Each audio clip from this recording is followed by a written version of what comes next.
देश का हालात को देखते हुए हमने ओवैसी साहब का दामन थामा है। कांग्रेस मुसलमानों को सिर्फ वोट बैंक समझता है। कांग्रेस ने वोट विरोध में दिया जरूर है। बीजेपी का खिलाफ में कोई भी लीडर, कांग्रेस का कोई भी लीडर नहीं बोला है। अगर इमरान प्रतापगढ़ी भी बोला है तो अपना कौमी जज्बा में बोला है, और हमारे सांसद ने भी बोला है तो कौमी जज्बा में बोला है। ऑफिशियली कांग्रेस ने इसका पुरजोर विरोध नहीं किया। हमारा मस्जिदें छीने जा रहे हैं, हमारा ईदगाह छीने जा रहे हैं, तो कब तक चुप रह रहे हैं? ये काला कानून रद्द नहीं होता है। हम ओवैसी साहब के साथ कंधा से कंधा मिला करके उसके साथ खड़ा। बाबू, मेरा पैदाइश कांग्रेस में हुआ था, मेरा अधिकार छीना जा रहा है, कांग्रेस कुछ बोल नहीं रहा है, तब हमने ओवैसी साहब का दामन थामा है और ओवैसी साहब के साथ मरते दम तक रहूंगा इंशाअल्लाह। हमने कांग्रेस पर एहसान किया था कि हम जीत करके कांग्रेस में गए थे, ना कि हमको कांग्रेस टिकट दिया था। हम निर्दलीय जीत करके कांग्रेस को अपना एमएलए शिप दिया था और हमने कांग्रेस को ही हराया था। इसलिए कांग्रेस का मेरे ऊपर एहसान नहीं है, हमारा एहसान कांग्रेस पर था जो हमने इतना दिन उनके साथ रहा। अगर पुरानी पार्टी में रहकर आप वक्फ के खिलाफ नहीं लड़ पाए तो एमआईएम में आकर कौन सा जादू होने वाला है? ना कांग्रेस के मुंह में बोली है, ना ही और किसी पार्टी में बोली है। अगर बोली है तो ओवैसी साहब का जुबान में बोली है। एमआईएम में आकर के अपने वजूद को बचाएंगे। कई लोग कह रहे हैं कि पार्टी आपने इसलिए छोड़ा क्योंकि पार्टी से आपको टिकट मिलने की उम्मीद नहीं था, इसलिए आपने मजबूरी में आकर पार्टी ज्वाइन की। ये काला कानून के खिलाफ हमने एमआईएम से प्रभावित हो गया और एमआईएम का ज़रूरत है, अभी एक होने का ज़रूरत है, तभी हम लड़ाई लड़ सकते हैं। आज एक अकेला ओवैसी साहब ने पार्लियामेंट में हिला सकता है। अगर 2, 4, 10 पार्लियामेंट में हो जाए तो ऐसे ऐसे कानून को पास होने के लिए नहीं देगा।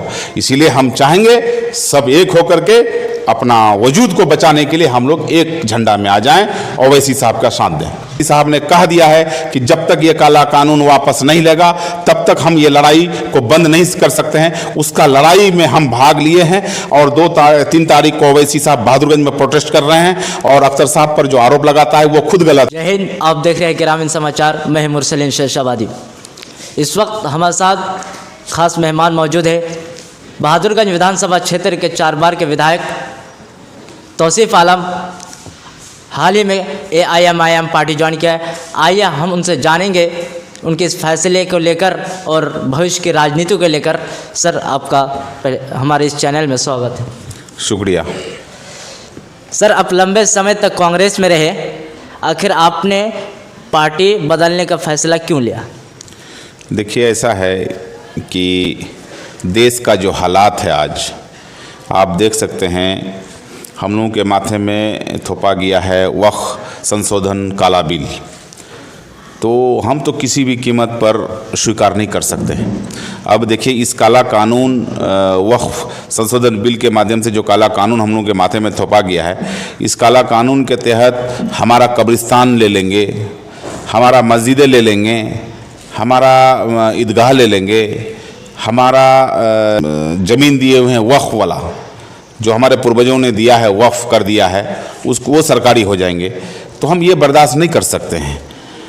हम कब्रिस्तान छीनने देंगे, ना हम मस्जिद छीनने देंगे, ना हम मदरसा छीनने देंगे, ना ही हम ईदगाह छीनने देंगे, और ना ही हम पूर्वजों का जो हमारे बाप दादा जो वक्फ किए थे ज़मीन, उसको हम सरकारी होने देंगे। इसका लड़ाई लड़ने के लिए हमने ये फैसला लिया है और हम कांग्रेस में रहते हुए लड़ाई नहीं लड़ सकते थे और देखते थे कि ओवैसी साहब ने लगातार ये लड़ाई लड़ रहा है वक्फ बिल के खिलाफ। संसद में भी बिल फाड़ दिए, सड़क से लेकर के सदन तक हमारे अख्तर साहब भी लड़ रहे हैं। तो हमारा मन में हुआ कि नहीं, इस लड़ाई में हमको भाग लेना चाहिए और देश का हालात को देखते हुए हमने ओवैसी साहब का दामन थामा है। कांग्रेस भी तो इसका विरोध ने भारी वोट देकर इसका खिलाफ किया। देखिए, कांग्रेस मुसलमानों को सिर्फ वोट बैंक समझता है। कांग्रेस ने वोट विरोध में दिया जरूर है। बीजेपी का खिलाफ में कोई भी लीडर, कांग्रेस का कोई भी लीडर नहीं बोला है। अगर इमरान प्रतापगढ़ी भी बोला है तो अपना कौमी जज्बा में बोला है, और हमारे सांसद ने भी बोला है तो कौमी जज्बा में बोला है। ऑफिशियली कांग्रेस ने इसका पुरजोर विरोध नहीं किया है।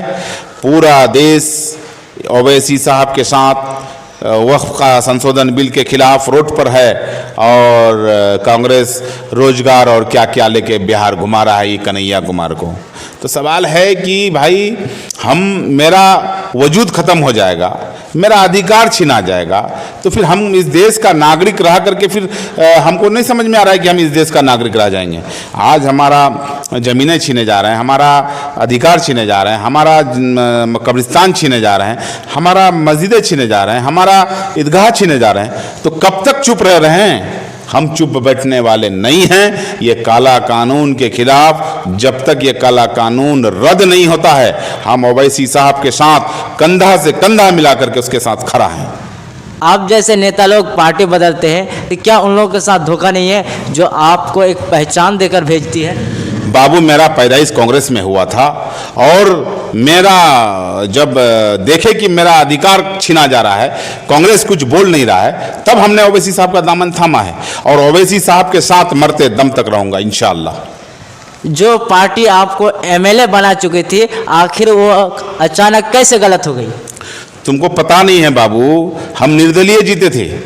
जब जीत गए थे तब कांग्रेस बुला के टिकट दिया था। हमने कांग्रेस पर एहसान किया था कि हम जीत करके कांग्रेस में गए थे, ना कि हमको कांग्रेस टिकट दिया था। हम निर्दलीय जीत करके कांग्रेस को अपना एमएलएशिप दिया था और हमने कांग्रेस को ही हराया था। इसलिए कांग्रेस का मेरे ऊपर एहसान नहीं है, हमारा एहसान कांग्रेस पर था जो हमने इतना दिन उनके साथ रहा। अगर पुरानी पार्टी में रहकर आप वक्फ के खिलाफ नहीं लड़ पाए, तो एमआईएम में आकर कौन सा जादू होने वाला है?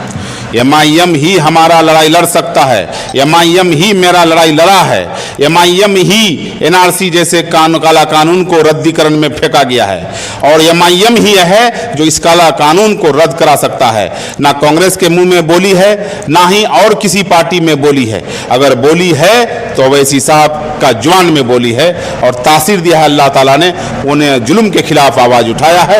ये काला कानून रद्द करने के लिए उन्होंने आवाज़ को बुलंद किया है। हम उनके साथ कदम से कदम मिला करके, अख्तर साहब हैं, ओवैसी साहब हैं, हम लोग हैं, सब एक साथ 3 तारीख को 10 बजे से लेकर के 2 बजे तक प्रोटेस्ट है बहादुरगंज में, बहादुरगंज कॉलेज चौक कॉलेज में। मैं सबसे आह्वान करता हूं कि आइए इस लड़ाई में सब कोई भाग लें। एआईएमआईएम में आकर आखिर जनता को क्या भरोसा दिलाना चाहिए? जनता को भरोसा दिलाएंगे, जनता के उम्मीदों पर खरा उतरेंगे और जनता को साथ लेकर के ये काला कानून रद्दीकरण में भेजवाएंगे और जनता को लेकर के अपना हक लेकर रहेंगे। एमआईएम में आकर विकास का कौन सा नया मॉडल लेकर आ रहे हैं जो पिछले पार्टी में नहीं था? एमआईएम में सबसे पहले अपना वजूद बचाएंगे। एमआईएम में आकर के हमने अपना कब्रिस्तान बचाएंगे, एमआईएम में आकर के हम अपना मदरसा को बचाएंगे, एमआईएम में आकर के हम अपना मस्जिद को बचाएंगे, एमआईएम में आकर के हमने ईदगाह को बचाएंगे, एमआईएम में आकर के अपने वजूद को बचाएंगे। जब तक मेरा वजूद नहीं रहेगा तो विकास लेके क्या करेंगे? मेरा वजूद ही नहीं रहेगा तो हम विकास करके क्या करेंगे? कल चल के हमको एनआरसी लगा करके हमको विदेश भेज देगा, तो यहाँ हम विकास करके क्या करेंगे? हम जब तक हम वजूद नहीं बचाएंगे तब हम विकास की ओर जा ही नहीं सकते हैं। आगामी चुनाव के लेकर एमआईएम को अगर टिकट दे रहे तो उसके लेकर क्या रणनीति है? टिकट देगा, लड़ेंगे इंशाल्लाह। कई लोग कह रहे हैं कि पार्टी आपने इसलिए छोड़ा क्योंकि पार्टी से आपको टिकट मिलने की उम्मीद नहीं था, इसलिए आपने मजबूरी में आकर पार्टी ज्वाइन की। कांग्रेस, सबसे पहली बात है कि कांग्रेस का बहादुरगंज सीट था, अभी टिकट का कोई मामला ही नहीं है। और रहा सवाल, हम तो 4 टर्म एमएलए रहे बाबू। कांग्रेस अगर टिकट नहीं रहा हम निर्दलीय लड़ जाते, क्योंकि पहली बार हमने निर्दलीय जीता था। मुझे क्या कहते हैं, टिकट कोई फैक्टर नहीं है बाबू। अभी जो लड़ाई है, काला कानून संशोधन बिल जो लाया है, क्या कहते हैं कि वो वक्फ काला कानून, वक्फ संशोधन बिल जो लाया है हमारे माथे पर, ये काला कानून के खिलाफ हमने एमआईएम से प्रभावित हो गया और एमआईएम का ज़रूरत है, अभी एक होने का ज़रूरत है, तभी हम लड़ाई लड़ सकते हैं। आज एक अकेला ओवैसी साहब ने पार्लियामेंट में हिला सकता है, अगर 2, 4, 10 पार्लियामेंट में हो जाए तो ऐसे ऐसे कानून को पास होने के लिए नहीं देगा। इसीलिए हम चाहेंगे सब एक होकर के अपना वजूद को बचाने के लिए हम लोग एक झंडा में आ जाएं, ओवैसी साहब का साथ दें। कांग्रेस पार्टी को लेकर, उनके नेतृत्व को लेकर क्या शिकायत रही कि आपने फैसला किया? बस ये काला कानून के खिलाफ कोई नहीं बोला, कोई आवाज नहीं उठाया। ये काला कानून जो हमारे माथे में थोपा गया, ये काला कानून के इसमें आक्रोश में आकर के हमने MIM ज्वाइन किया है। लोग कह रहे हैं जो कांग्रेस के ना हो सके वो MIM के कैसे हो जाएंगे। हम निर्दलीय जीते थे पहली बार, कांग्रेस के हम नहीं थे। कांग्रेस को हमने एहसान दिया था, एहसान में जीत करके गया था। कांग्रेस मेरा मालिक नहीं है ना, कांग्रेस मेरा खुदा नहीं है, समझिए, खुदा मेरा एक है। लेकिन मेरा जो हक का बात करेगा मैं उसके साथ रहूंगा, उसके साथ मैं आया हूं। इंशाअल्लाह इस झंडा के तले अपना हक को लेकर के रहूंगा। क्या आपने ये फैसला व्यक्तिगत लिया या जनता ने आपको इस पर प्रभावित किया? नहीं, पूरा जनता का यही डिमांड था कि हम लोगों को जो है अब अपना लड़ाई ओवैसी के साथ रहना चाहिए। ओवैसी साहब ही एक ऐसा आदमी है जो ये लड़ाई को आगे बढ़ा रहा है। आप देख सकते हैं लोकसभा में बिल फाड़ दिया, हैदराबाद में कम से कम 20 लाख आदमी का मजमुआ में जलसा किया, उसका जगह जगह जलसा कर रहा है और हर जगह प्रोटेस्ट हो रहा है। ये काला कानून ओवैसी साहब ने कह दिया है कि जब तक ये काला कानून वापस नहीं लेगा तब तक हम ये लड़ाई को बंद नहीं कर सकते हैं। उसका लड़ाई में हम भाग लिए हैं और 3 तारीख को ओवैसी साहब बहादुरगंज में प्रोटेस्ट कर रहे हैं और इस प्रोटेस्ट के माध्यम से हमने इस काला कानून को रद्दीकरण में डालने के लिए हम लोग जितना ताकत लगाना पड़ेगा ताकत लगाएंगे ओवैसी साहब के साथ में। अख्तरुल ईमान साहब पर एक आरोप लग रहे हैं कि हर बार वही गलती करते हैं। पिछले बार भी बाहर से कोई आकर न्यू पार्टी ज्वाइन किया तो उसको टिकट दिए। इस बार बहादुरगंज विधानसभा के जो कद्दावर लगातार कार्य करता रहे हैं मासूम रजा साहब, उन पर चिंता जता रहे हैं, इस पर क्या कहेंगे? कोई चिंता नहीं जता रहा है। अख्तर साहब ना उस समय गलत था ना अख्तर साहब अभी गलत है। उस समय भी सही फैसला लिया था, अभी भी सही फैसला लिया है। उस समय सही फैसला लिया था कि उन्होंने जिसको टिकट दिया वो जीता। अब आप पत्रकारिता में बिक जाएंगे तो वो तो आपका दोषी है ना, चैनल का दोषी नहीं है। आप चैनल का माध्यम से आप 20 आदमी का कमेटी में आप बिक जाएंगे, किसी का न्यूज बेच देंगे तो आप ना दोषी हुए, चैनल का कोई दोषी नहीं है। इसीलिए अख्तर साहब का फैसला उस समय भी सही था, अभी भी फैसला सही है और अख्तर साहब पर जो आरोप लगाता है वो खुद गलत है।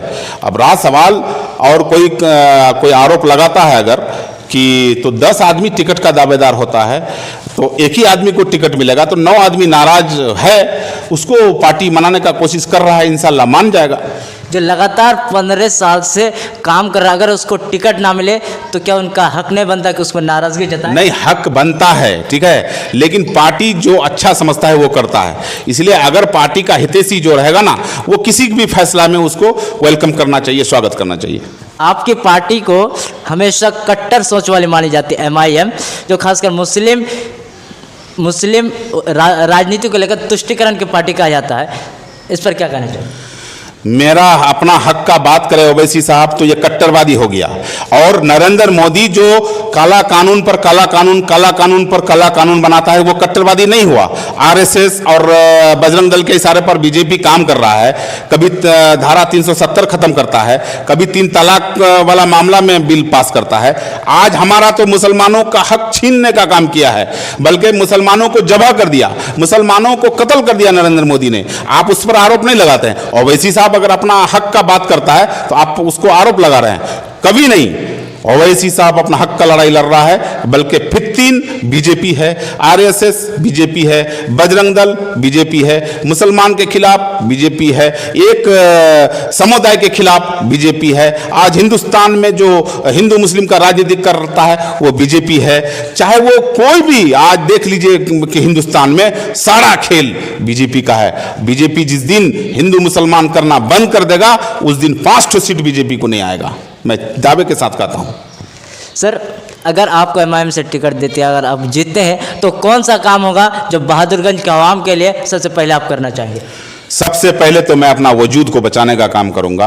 जो हमारा हक छीनने का काम किया है मैं अपना हक छीन के लूंगा। जो हम अपना वजूद है मेरा, जो कब्रिस्तान मेरा बाप दादा का वजूद है, मदरसा मेरा ईमान का वजूद है, मस्जिद मेरा इस्लाम दीन जो है, क्या कहते हैं, नमाज, उसको बचाएंगे हम। उसके बाद हमारा जो वक्फ काला कानून में जो हमारे पूर्वजों ने ज़मीन वक्फ किया है उसको बचाने का काम करेंगे। सबसे पहले हम अपना वजूद को बचाएंगे, उसके बाद हम अपने विधानसभा में जो काम है वो काम करेंगे। लोग कह रहे हैं कि वक्फ तो एक बहाना है अपना राजनीतिक रोटी सेकने के लिए पार्टी बदलने है।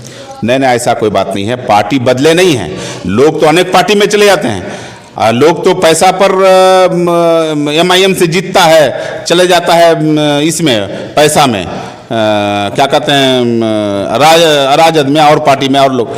हम लोग तो भाई पैदा हुए कांग्रेस में।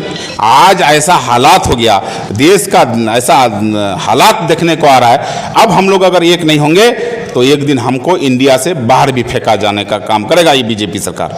इसीलिए हम लोग अंबेडकर का संविधान को बचाने के लिए, भारत का नक्शा को बचाने के लिए हम लोग ओवैसी साहब का दामन थामे हैं। इंशाअल्लाह अंबेडकर का संविधान जब तक जिंदा है भारत में, इंशाअल्लाह हमको कोई निकाल नहीं सकता है, ना हमारा कोई अधिकार छीन सकता है, ना ही ये काला कानून हमारे माथे में थोप सकता है। सर, आपने लगातार 4 बार के विधायक रहे। बहादुरगंज में अभी तक कोई विश्वविद्यालय या कॉलेज नहीं बन पाए, तो आखिर क्यों? अरे बाबू, अगर हम पब्लिक का दिल में नहीं रहते तो 1 बार नहीं, 2 बार नहीं, 3 बार नहीं, 4 बार जिताने का काम किया। इसका जवाब तो पब्लिक देगा कि हमने क्या किया है, ठीक है। और रहा सवाल हमारा, तो हम तो हमेशा विपक्ष में रहे, हमारा कभी सत्ता रहा ही नहीं, हम कभी सरकार में रहे ही नहीं, हम विपक्ष में रहे चारों टर्म। तो सवाल है, मेरा जनता जानता है कि विधायक तौसीफ आलम कभी सत्ता में रहा नहीं, इसीलिए विपक्ष में रहा, और विपक्ष में जो काम उठा के देता है वही रखता है। तो मेरा जनता मेरे ऊपर यकीन किया हुआ है, मेरा जनता मेरे ऊपर विश्वास करता है। मेरा जनता 1 बार नहीं 4 बार मेरे ऊपर विश्वास किया, और उम्मीद है कि इस बार भी विश्वास करेगा। क्या युवाओं को राजनीति में आना चाहिए? एकदम आना चाहिए, युवाओं को बढ़ चढ़ करके हिस्सा लेना चाहिए। और हमारे सुरजापुरी समाज में एजुकेशन का कमी है, इसमें कोई शक नहीं है। हम चाहेंगे कि युवा पीढ़ी जो है हमारा सुरजापुरी समाज से IAS बने, IPS बने, डॉक्टर बने, इंजीनियर बने। और ख़ास करके हमारा सुरजापुरी बिरादरी में कोई IAS IPS नहीं है, डॉक्टर इंजीनियर है, लेकिन मैं चाहूँगा कि मेरा दिली ख्वाहिश है, मैं अपना आँखों से देखना चाहता हूँ कि हमारा सुरजापुरी बिरादरी IAS और IPS बने। वक्फ काला कानून के खिलाफ हमने मोर्चा थामा है, वक्फ काला कानून के विरोध में हम लोग ओवैसी साहब का दामन थामा है। ओवैसी साहब ने झंडा उठाया है कि ये काला कानून जब तक रद्द नहीं होगा, वक्फ संशोधन बिल, तब तक हम चुप नहीं बैठेंगे। तो अभी हम उनका लड़ाई में भाग लिए हैं, उनका लड़ाई में हम कदम से कदम मिला करके चल रहे हैं। अभी हम उस लड़ाई को जीतने का काम करेंगे। वजूद रहेगा तो इलेक्शन लड़ेंगे, वजूद नहीं रहेगा तो कैसे इलेक्शन लड़ेंगे। राहुल गांधी एक अच्छे लीडर है, आखिर उनके पार्टी से आपने पार्टी छोड़ दिया, तो कैसा महसूस हो रहा है? राहुल गांधी अच्छे लीडर हो सकते हैं, लेकिन राहुल गांधी मुसलमानों का बात नहीं करता है। मुसलमानों को वोट बैंक समझ करके टिश्यू पेपर के तरह इस्तेमाल करता है कांग्रेस, और इस्तेमाल करके फेंक देता है। कोई भी मुसलमान बिरादरी को ना अच्छे वादे में दिया है, ना ही वो घोषणा किया है। घोषणा करे राहुल गांधी कि हमारा अगर सरकार बनेगा तो हम उप प्रधानमंत्री मुसलमान को बनाएंगे, वो घोषणा करके दिखाए, तब हम समझेंगे कि मुसलमान का हितैषी है।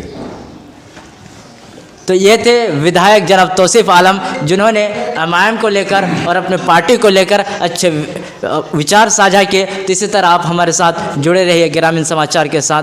फेसबुक को फॉलो कीजिए, यूट्यूब को सब्सक्राइब कीजिए। ग्रामीण समाचार।